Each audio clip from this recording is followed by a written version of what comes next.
Every army in history thought they had a chance against Rome. The Greeks had the phalanx. The Gauls had sheer numbers. The Carthaginians had war elephants. The Parthians had horse archers that could blot out the sun. Every single one of them lost dot. What Rome had that nobody else had was pragmatism so complete it bordered on ruthlessness. We will cover the weapons, formations, and the battlefield maneuvers that turned Rome into the mightiest empire in the world. Number 1. The Triplex Acies, the rotating killing machine. Most ancient armies drew a single battle line and hoped it held. Rome built a machine. In 315 BC, Roman commanders engineered the Triplex Acies, the triple battle line, and it changed warfare permanently.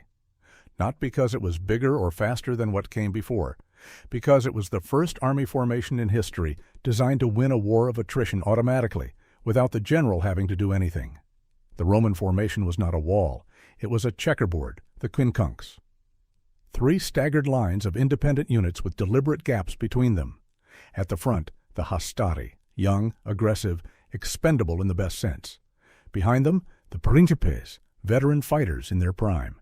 And at the very back, sitting on one knee and watching, were the triarii, the graybeards, the last line, the ones who had already survived everything history could throw at them. The hastati hit first. They absorbed the enemy's initial fury, took the punishment, wore the opposition down. Then a centurion's whistle cut through the noise, and in a movement that looked like pure sorcery to every enemy who witnessed it. The hastati didn't break, didn't retreat, didn't panic. They simply slipped through pre-calculated 30-foot gaps in the line, and before the enemy could breathe, they were staring at a completely fresh rank of rested, silent killers stepping forward to take their place.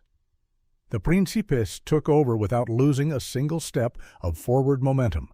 The enemy had been fighting for 10 minutes. They were exhausted, bleeding, and psychologically rattled. The men walking toward them looked like they had just eaten breakfast. If the principes couldn't finish it, the triarii rose. The Romans had a proverb for the worst possible situation a commander could face. It has come to the triarii. It meant the front lines were spent, the veterans were in trouble, and now the masters of war had finally arrived. When the triarii stood up, battles usually ended quickly. At Cynoscephali in 197 BC, this rotation dismantled the Macedonian phalanx, at the time considered the most powerful formation in the ancient world. The phalanx had no answer for a line that kept refreshing itself. It was fighting an army that didn't get tired. Number 2. The Testudo, the crawling tank. Rome was famous for its open field victories, but siege warfare was supposed to be the great equalizer. You hide behind walls, you pour boiling oil, you drop stones. Arrows rain down from above. Any attacker approaching on foot is a sitting target dot unless the attacker brings his own roof. The Testudo, Latin for tortoise, was the moment Rome solved siege warfare with nothing but shields and discipline. The command was given. Front rank, shields locked forward. Side ranks, shields turned outward. Inner ranks, shields raised overhead and overlapped like tiles on a roof. The formation sealed, and what had been a group of individual soldiers became a 6-sided armored box crawling across the battlefield toward your walls. Arrows bounced off it, javelins rattled off it. Defenders began hurling heavy stones and still watched them roll down the angled shield roof without breaking through. Modern military reenactments have put the Testudo through stress tests that would seem impossible.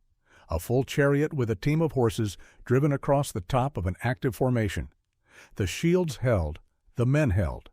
Inside the shell, Roman engineers could work. Sappers could dig. Soldiers carrying siege ladders could walk unmolested up to the base of a wall. The psychological effect was sometimes enough on its own. Imagine standing on a parapet, watching a black mass of interlocked shields moving toward your gate in total silence. Slow, inevitable, unresponsive to everything you throw at it. At the siege of Masada, at Jerusalem, across Britain and North Africa, and the eastern provinces. The Testudo was the Roman answer to fortification. It turned the most exposed position in ancient warfare, the open ground beneath a defended wall, into a place where Roman soldiers could survive long enough to bring the wall down. It wasn't just a formation. It was a mobile fortress that assembled itself on command, marched across open ground under fire, and dissolved back into an infantry unit the moment the gate broke. Number 3, the Pilum, engineering the end of your shield. The moment before two armies collide is the most dangerous moment in ancient warfare. The enemy is at full momentum. Their shields are raised, their formation is tight. Your infantry is about to run directly into a wall of wood and iron. Rome's solution was to destroy that wall before contact. The Pilum was not a spear. It was a precision sabotage device disguised as a javelin. Standing roughly 7 feet tall, the Pilum had a wooden shaft topped with a long, narrow iron shank ending in a pyramid tip. The shank was deliberately left soft, untempered, weaker than the tip above it. When a legionary launched the Pilum at 60 feet, the optimal range, the hardened tip punched through a wooden shield with enough force to embed deep into the wood. Then the soft iron shank buckled under the weight of the shaft.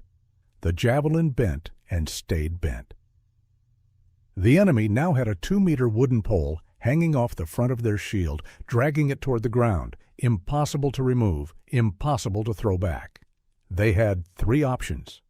Carry a shield that was pulling their arm down, drop the shield entirely, or try to snap the shaft, which took time they didn't have, because the Romans were already closing dot. Most dropped the shield.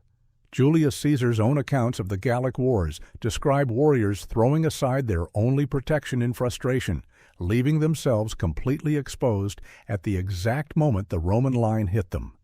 Thousands of men stripped of defense by a piece of deliberately softened metal. Some Pilum designs went further.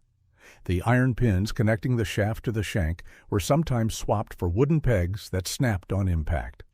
Others added a lead weight at the joint to increase kinetic penetration. Every version accomplished the same thing.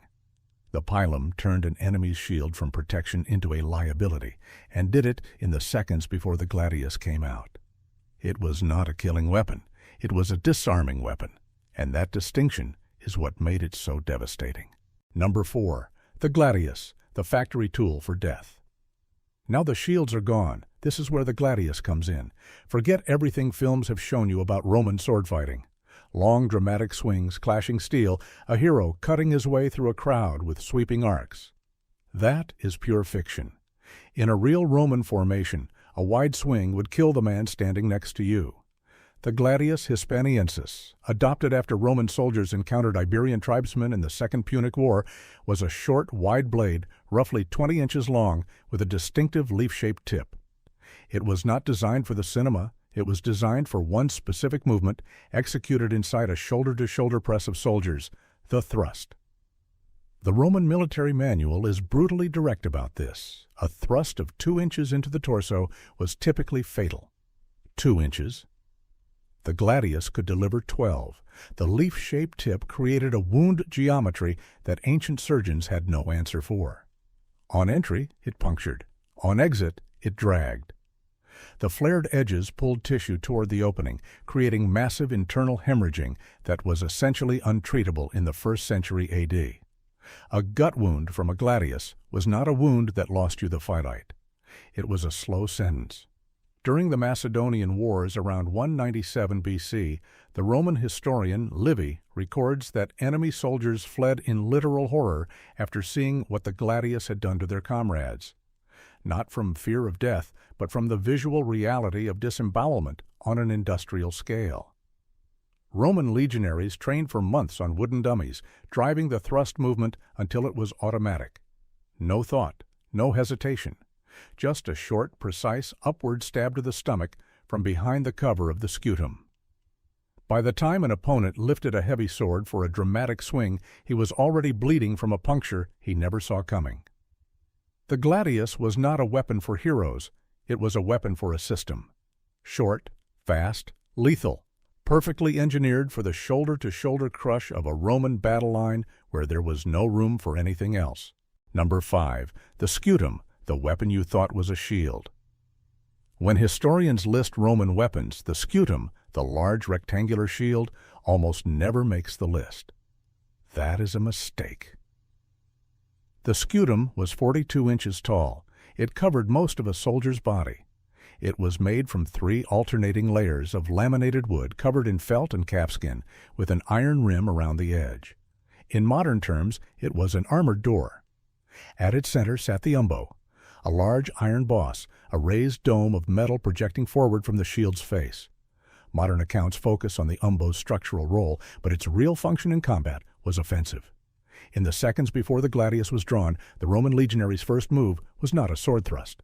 It was a punch.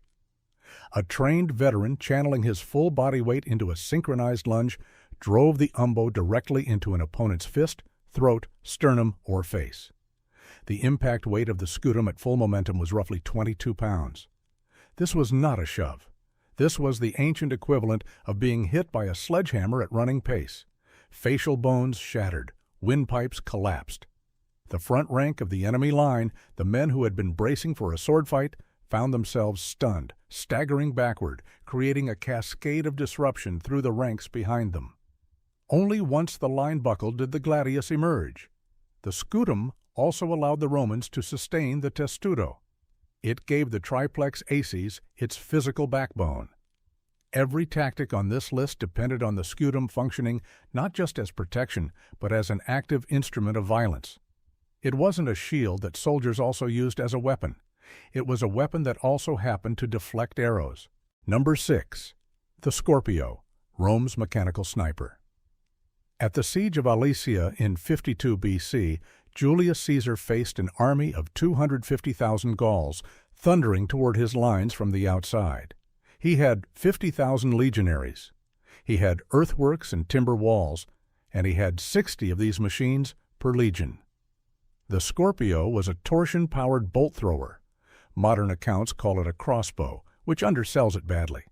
It was a precision targeting system. The power source was a set of twisted skeins made from animal sinew, not rope, not wood, but sinew, chosen specifically because it returns a higher percentage of stored energy than any other natural material. When the arms were cranked back, those skeins loaded enormous elastic potential. When the trigger released, the bolt accelerated down a channel that functioned like a gun barrel, keeping it stable until it cleared the machine. At over 300 yards, the bolt arrived with enough kinetic force to punch through a wooden shield and the man behind it. Contemporary accounts describe bolts pinning 2 armored soldiers together. A Roman general visiting his own lines could point at a specific officer in the enemy formation and tell a Scorpio crew to kill him. And they could. Each Roman legion fielded 60 of these machines. In the field, mobile, moved and reset in minutes. Before a single infantry unit advanced, the enemy was being picked apart from distances they could not retaliate against.